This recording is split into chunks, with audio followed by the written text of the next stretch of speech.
2025년 현재 북한은 세계에서 가장 고립된 경제 체제로 평가된다.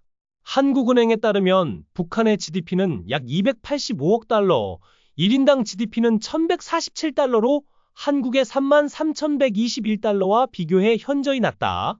국제사회의 강력한 제재와 폐쇄적 구조에도 불구하고 북한은 붕괴하지 않고 안정성을 유지하며 점진적인 성장 조짐을 보인다. 2023년 실질 GDP는 3.1% 성장했고, 2025년에는 약 2.5% 성장이 예상된다. 이처럼 규모가 작고 고립된 경제가 어떻게 지속 가능성을 유지하며 심지어 발전의 징후를 보일 수 있는가? 무엇이 북한을 붕괴가 아닌 생존과 성장의 길로 이끄는가? 이 영상은 중립적이고 사실에 기반한 관점에서 북한 경제의 실상을 분석하고 세계가 가진 오해와 북한의 실제 잠재력을 탐구한다. 북한 경제의 지속 가능성은 복합적 요인에서 비롯된다. 첫 번째 요인은 경제 구조의 변화다. 과거 북한 경제는 국가 배급 체계와 민간 장마당이라는 두 축으로 운영되었다. 그러나 최근 국가시장이라는 새로운 층위가 등장했다. 이는 국가가 러시아와의 교환 무역 예컨대 포탄을 식량, 연료, 기타 생필품으로 교환을 통해 얻은 물자를 직접 시장에 판매하는 시스템이다. 2025년 The Diplomat에 따르면 북한은 러시아에 포탄과 미사일을 수출하며 연료, 식량, 기술을 확보해 제재를 우회하고 있다. 예를 들어 2024년 러시아는 북한에 약 50만 배럴의 정제유를 공급했으며 이는 에너지 부족을 완화했다. 이로 인해 전통 장마당에서는 물자 부족으로 가격이 급등한다. 2024년 말 원화 가치가 27,000원 USD까지 하락했으나 이는 절대적 공급 부족이 아니라 국가의 물자 재분배 결과다. 국가 시장은 물자 유통을 통제하며 안정성을 유지한다. 38노트는 2025년 북한의 중산층이 확대되고 있으며 마식령 스키장, 평양의 고급 아파트, 현대식 상점이 잉여 자금을 흡수한다고 보고한다. 이는 김정은 주도의 시장화 정책이 성공적으로 작동함을 보여준다. 김정은 시대의 시장화 정책은 경제의 핵심 동력이다. 2012년 포전 담당제 농가 단위 책임제 는 농민들이 생산량의 30%를 자유롭게 처분하도록 허용해 장마당으로 유입되는 농산물을 증가시켰다. 예를 들어 옥수수와 쌀 생산량은 2013년 이후 연평균 2% 증가했다. 기업 자율성 확대는 국영 기업이 자체 수익을 창출하도록 했으며 일부 기업은 시장에서 상품을 판매한다. 2025년 기준 장마당은 GDP의 60% 이상을 차지하며 민간 경제 활동이 핵심으로 자리 잡았다. 2016년은 시장화의 정점이었다. 중국 경제 성장의 파급 효과를 받아 4차, 5차 핵실험에도 불구하고 3.9% 성장률을 기록했다. 2020에서 2022년 코로나로 인한 자발적 봉쇄는 경제에 타격을 주었으나 자력갱생지우치 원칙과 외채 없는 구조로 극복했다. 한국이 6,500억 달러 외채를 안고 있는 반면 북한은 외채가 거의 없다.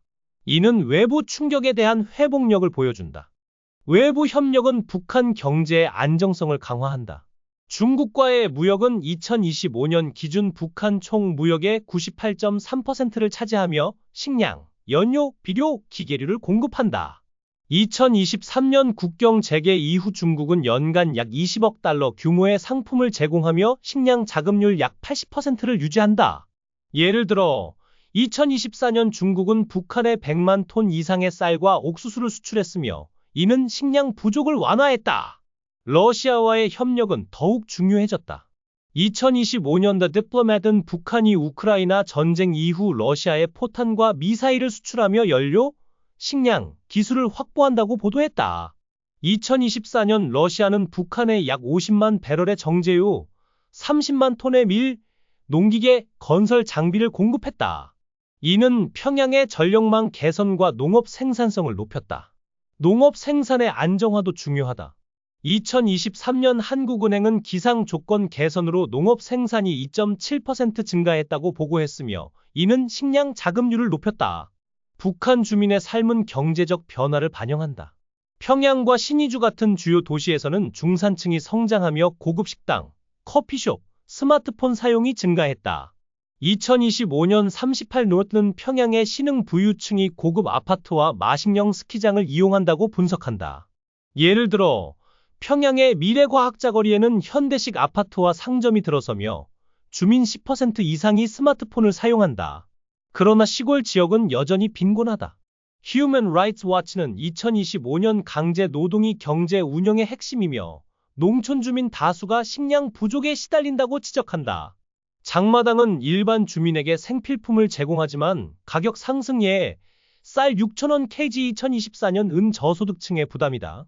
그럼에도 시장화는 주민들의 경제적 자율성을 높였다. 일부 주민은 장마당에서 소규모 사업 외에 음식 판매, 중고품 거래를 통해 생계를 유지한다. 세계는 북한 경제를 둘러싼 여러 오해를 가지고 있다. 첫 번째 오해는 붕괴 직전이라는 믿음이다. 한국과 서구 언론은 낮은 GDP와 제재 효과를 강조하며 붕괴가 임박했다고 보도한다. 2016년 한국 정부는 북한의 경제적 어려움을 부각해 제재로 굴복시킬 수 있다고 주장했으나 당시 3.9% 성장률을 기록했다. 두 번째 오해는 데이터 편향이다.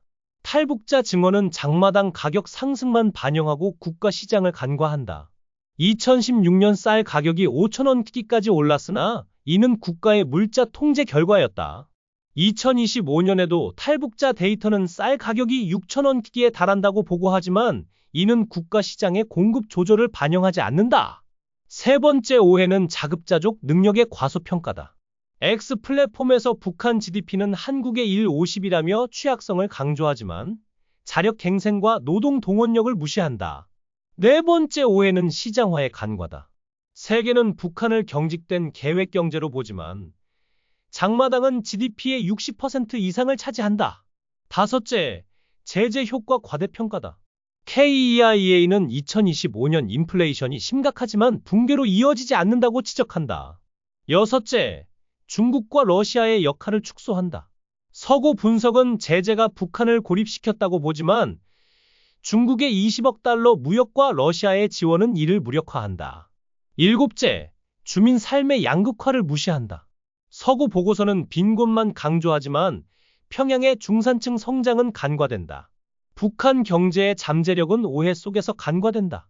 첫째, 시장화의 진전이다. 포전 담당제와 기업 자율성은 생산성을 높였으며 장마당은 경제의 핵심 동력이다. 둘째, 중산층의 성장은 소비 기반을 강화한다. 평양의 고급 시설은 이를 반영한다. 셋째, 외부 협력은 유연성을 제공한다. 중국과 러시아는 제재의 틈을 메운다. 넷째, 강제 노동은 생산성을 유지한다. 다섯째, 자급자족은 외부 충격에 대한 회복력을 제공한다.